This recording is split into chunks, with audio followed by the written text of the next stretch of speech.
Speed. Okay. Courteney, Jim Carrey's not right, is he?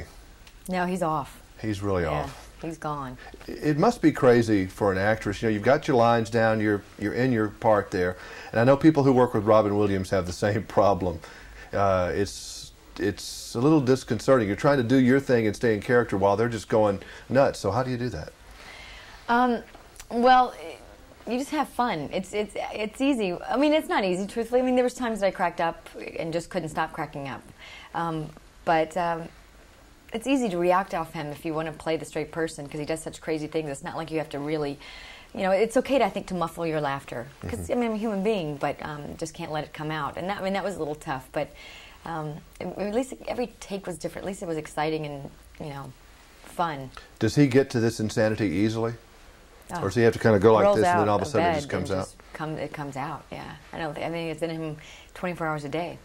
I mean, he has another side to him, believe me, that's very serious and you know, actually really intense. But it's there all the time, but like that. Yeah, people have a hard time understanding people. They think they're that way all the time, and most all those people I've ever seen, and Robin Williams can get serious on you, really down serious on you in a heartbeat. I mean, those that can get that up seem to be able to get that down there. Yeah, comedians really do have that. So you've come a long way from Birmingham, Alabama here. You've gone through a lot of different processes. How would you describe this train ride? I'm just so waiting for an earthquake to come that actually... I know. While we're doing this, we're in the middle of... it's like 4 days since the big earthquake, and we've just had, let's see, a 4.6 one, by the way, during your last interview. Was it a 4.6? Yeah, 4.6, and then we've had a little bit less than that. So, you know, we're all kind of waiting for the seats to start rumbling. Yeah, so when you see me, like, look off, it's because I think we're having one. But I'm happy because if I'm going to go, I'd rather go with somebody like Courteney, so that's fine. Oh, and that's sweet. Okay, what was your question? How would you describe the road that you've been on since Birmingham? Is it a straight road, crooked road, bumpy road? What? No, I think it was pretty straight, and then it got a little bumpy, and then it's kind of going straight again. I think that I left Birmingham, not sure what I was going to do, moved to New York, started studying acting, studied to lose my accent, did some commercials, got into acting, and it really went. It was exciting. I mean, I probably had no business going where I was going at the beginning, and then I learned the whole time. And then, you know, I tried to veer off a little bit from television. It got a little bumpy, and, you know, I think it's kind of getting good again. Yeah, I had to get focused. I had to, like, catch up to what I was doing. Did you ever go through have confidence in what I was doing? Did you ever go through the phase that most people go through, I'm never going to work again, right after you finish your job? Oh, every day, yeah. That has to drive you nuts. I mean, that's the insecure part of anything involved with this business, that people don't understand that work for the government, although no jobs seem to be secure anymore because we live in that kind of world, but this is particularly a nutty life. Yeah, I mean, I have a couple of friends that are really, really wonderful actors that work all the time, and they still go through that. I just think that's, I don't think they wonder, can I get a job? That's more, and I don't even wonder that anymore, because there's always some job you can get, some film that you don't want to do, or some, but just finding something that's good. For the bigger actors, that's probably their biggest thing. I just want to find something that'll take me to that next step. And yeah, I know what you mean. I always feel like I can go back to Wetumpka and work on the radio. Oh, yeah, I mean, but I don't really want to do that, you know, but I know what you're talking about. I could probably news anchor in Birmingham. Yeah, so hey, Pam, better be careful here. You have some animal stories, I think. Now, you're in some romantic scene with Ace Ventura, Pet Detective, in the middle of a menagerie. What was that like, shooting something like that? I'm so petrified of animals that it was the worst scene I had in the movie. It really was. I mean, I love scene with Jim is easy. He's a good friend of mine, and that wasn't a hard part. And it's really comical. I mean, the bed is just moving. And this was such a guy's point of view. I said to the guys, oh, girls don't want to see that. The bed frame is going. I mean, it's kind of crazy, but the hard part of it was having all the animals that would just, in between takes, they were all tied down in some way. And tell me about some of the sights. If you looked off the bed in this love scene, what did you see? I tried not to look. I had the covers over my head between every take, but there was probably 50 animals. There were penguins, iguanas, snakes. I don't know if there's snakes. I really probably would have quit. But there were monkeys. Squirrels. I mean, every animal in the zoo that was small. Do they ever get loose? Yeah, like we'd be in the middle of a take and someone would, you know, a squirrel would fight with a penguin or something, and they would start flying, and then everybody would fly, and that freaked me out. I really don't like any. I'm one of those people who don't like things flying around me or touching me, so that wasn't a good scene for me. I don't know why I'm in a pet So you probably wouldn't have done the scene with Jim where he holds out his arms and has all the animals come on I would have read the script and I saw that, and I would have said, I can't do this. I really could. I wouldn't have done it. I had to do a scene with the monkey, and the monkey just kind of stood on a little dresser, and I had to look at him and go, "You like him, don't you?" Talking about Jim. And the monkey just kind of moved a little bit, and I said, my whole body started to shake, and they had to cut the scene. I just don't like animals. I mean, I love them. I mean, animal rights people, I love them. I just don't. Yeah, having that many animals in the same room with you is a little different. That's not... Yeah, but this was just a little monkey. But, you know, I've had a bad experience with a couple of different, you know, types of animals, like monkeys. What about your childhood allowed you to come out here and be in such a crazy business? Well, what allowed me to do that? I'm the youngest of four.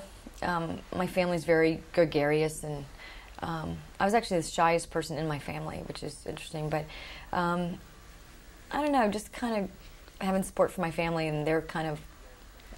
Were you always trying to get attention when you were little, over the three other people who were older than you? No, when you're the youngest, you don't have to try as hard, because you're so young that, oh, isn't she cute, you know? So being the youngest, actually, you get more attention. And I probably didn't want it. I was shy, and I remember I used to go to parties with my brother. My older brother would bring his little sister he was proud of, and would scream at me because I didn't say anything to anybody. What has gotten you the most attention from, like, your friends back home and family? I mean, what has kind of hit them the most of what you've done that's gotten you just, oh, there's Courteney? Family ties. That would be the thing. I mean, Bruce Springsteen video was definitely something that they thought, wow, he danced with Bruce. But I guess family ties, because that was such a popular show. When you look back at that dance, I haven't seen the video lately. I used to run it as a video show person. But is that same? Do you know that girl anymore? No, not at all. I mean, it was 10 years ago, and I just think, oh, first of all, who let me cut my hair like that, and why? I mean, I can't believe I even walked around like this little tomboy. But a couple of days ago, we did a video for Tone Loc's song that's in the final credits of the movie called Aces in the House, and we reenacted it. Jim Carrey reaches down and pulls me up on stage, and I do the, and then I get up and I'm nervous, and he's dancing, and Jim just puts on this really goofy caricature of Bruce Springsteen. But you were into it seriously when you were doing the Bruce Springsteen thing. That was little Courteney, and I'm up here. No, I was there to work. Yeah. And this time I just over-exaggerated it, and it was fun. If you had to, like, pick one thing for, like, a paragraph in a story about you that's been, like, the highlight of your career so far, and you said, okay, I've really made it today, what was it? Okay, for that day I could probably say that, because otherwise I don't feel like I've quite made it where I want to make it yet. But I mean, like, a particular circumstance that you've been put in. There's two things that made me. I read with Nick Nolte. Now I did feel something then. I read with Nick Nolte for a movie, and it was just so great because I love him so much.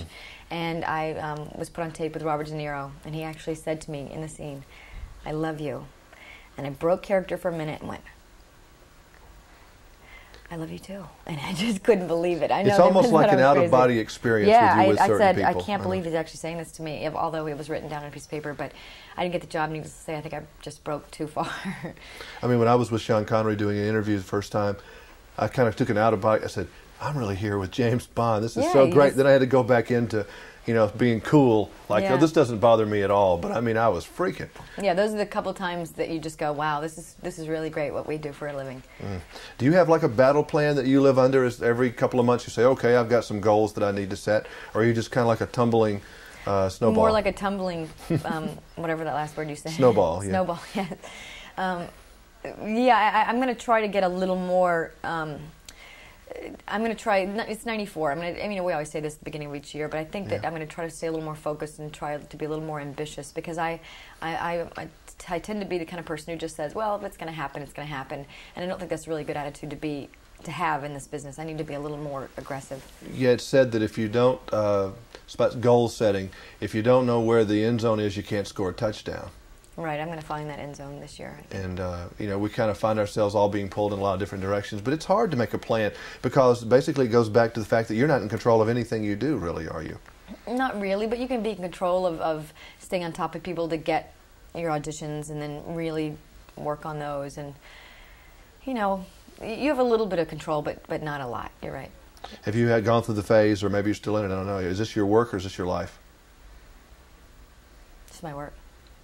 Has it ever been your life where you were so obsessed with it 24 hours a day when you got up in the morning and went to bed at night? And I wonder if that's a part of the reason why I haven't gotten further. I don't know. No, I have a wonderful life, and this is my work. And that's great. I mean, that's how it should be, but some people just get so possessed with whatever it is. I probably could use a little bit of a in I know what between. you mean, me too. It was great seeing you. I love this movie. It was funny, nice to go to a movie and laugh, because I've seen so many serious movies lately. Yeah. I was getting a little down. So this is total insanity, and it's fun. Yeah. And you look great. Thank you. Thank you. Thanks. Bye-bye. Good interview. Thank you. Yes, great questions. You're so